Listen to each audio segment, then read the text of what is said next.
নমস্কার বন্ধুরা, অমিতাজ কিচেন থেকে সবাইকে স্বাগত জানাই। আধা কাপ সাগু ধুয়ে জলটা ঝারিয়ে নেব। বেলটা আমি ফাটিয়ে নিয়েছি। বেল থেকে শাঁসটা বের করে নেব। আর অনেক বাচ্চারা আছে বেল পছন্দ করে না, আবার অনেকে এমনও খেতে চান না, তাদের জন্য এই ডেজার্ট।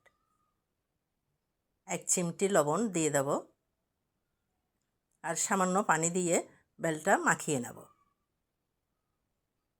আর এখন আমি ছাঁকুনি দিয়ে ছেঁকে বেল থেকে রসটা বের করে নেব।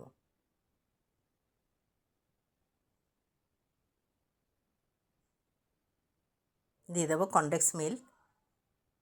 তাও ভালো করে আবার মিশিয়ে নেব। আমি এক সাইড করে রেখে দেব। সাগুটা এখন সিদ্ধ করে নিয়ে নেব। আর 2-3 বার আঠালো ভাব যাওয়া পর্যন্ত ধুয়ে নেব। এখন চিনির ক্যারামেল করে নেব।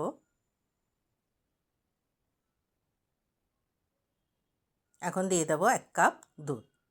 ভালো করে মিশিয়ে নিচ্ছি। অল্প বেলের রস তুলে রাখলাম। ইউটিউবে এই প্রথম বেল আর সাগুর ডেজার্ট। দিয়ে দেবো আগার আগার পাউডার 1 চামচ। ভালো করে মিশিয়ে কিছুক্ষণ জাল করে এই পাত্রে সেট করে নিলাম। জাল দেওয়া দুধ 1 লিটার। আর এখানে আগার আগার পাউডার দুধের সাথে মিশিয়ে রাখলাম। তরল দুধে দিয়ে দিলাম 2 চামচ পাউডার দুধ। দিয়ে দেব সাগু। তাও মিশিয়ে নিচ্ছি ভালো করে। দিয়ে দিলাম চিনি পরিমাণ মতো। আর এখন দিয়ে দেব বেলের রসটা। আবারও ভালো করে মিশিয়ে নেব। মিশানো আগার আগার পাউডারটা দিয়ে দিলাম। কিছুক্ষণ নেড়ে ছেড়ে নামিয়ে সেট করে নিলাম। আধা ঘন্টা আমি ফ্রিজে রেখে দেব।